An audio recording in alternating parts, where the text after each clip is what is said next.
नमस्कार, जयतु भारतः GST and other laws discussion and analysis के आज के अंक में आपका स्वागत है। डायनामिक क्विक रिस्पॉन्स कोड की रिक्वायरमेंट पर सरकार ने कुछ समय के लिए पेनल्टी में से माफी दी है, उसके बारे में आज के अंक में चर्चा करेंगे।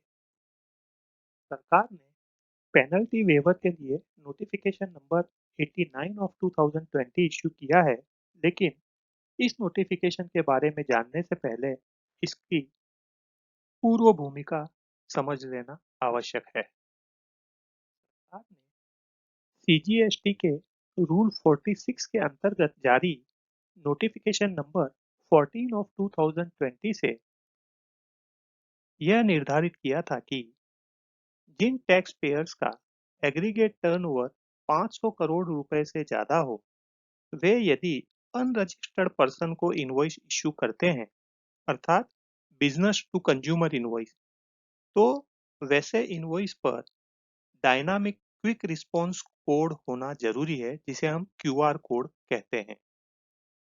नोटिफिकेशन की इफेक्टिव डेट 1 अक्टूबर 2020 रखी गई थी, अर्थात 1 अक्टूबर 2020 से 500 करोड़ रुपए से ज्यादा के टर्नओवर वाले करदाताओं को बिजनेस टू कंज्यूमर वाले इनवॉइसेस में डायनामिक क्विक रिस्पॉन्स कोड लगाना जरूरी था। बाद में सरकार ने इस नोटिफिकेशन के लागू होने की तारीख बढ़ाकर 1 अक्टूबर 2020 से 1 दिसंबर 2020 कर दी थी। अब सरकार ने नोटिफिकेशन नंबर 89 ऑफ 2020 के द्वारा जिन टैक्स पेयर्स ने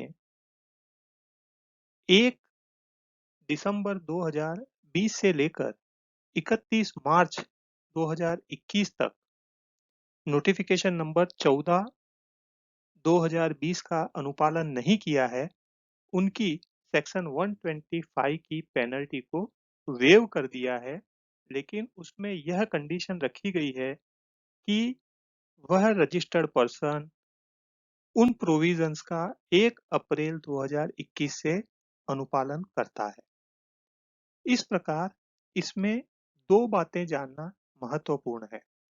एक तो जो डायनामिक क्यूआर कोड इनवॉइस में दर्शाना है कुछ रजिस्टर्ड टैक्स पेयर्स को जिनका टर्नओवर 500 करोड़ रुपए से ज्यादा है, उसकी अवधि 1 दिसंबर से आगे नहीं बढ़ाई गई है।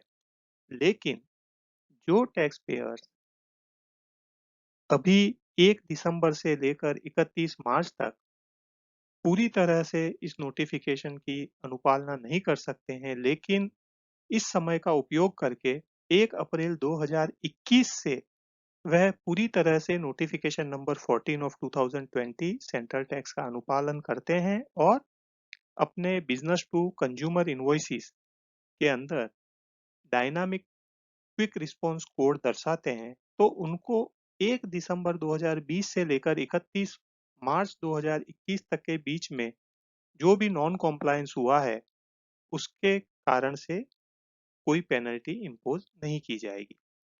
लेकिन यदि ऐसे टैक्स पेयर्स 1 अप्रैल 2021 के आगे भी नोटिफिकेशन नंबर 14 ऑफ 2020 की अनुपालन करने में चूक करते हैं, तो उनको सेक्शन 125 की पेनल्टी 1 दिसंबर 2020 से ही लागू होगी।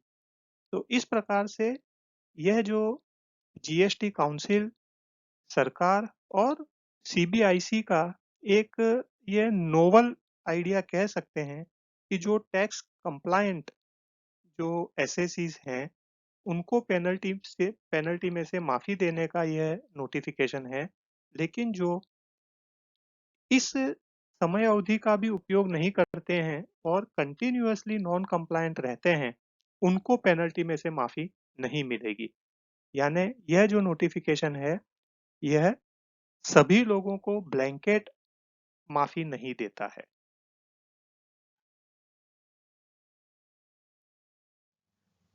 आज के अंक में बस इतना ही। धन्यवाद। Please like share and subscribe.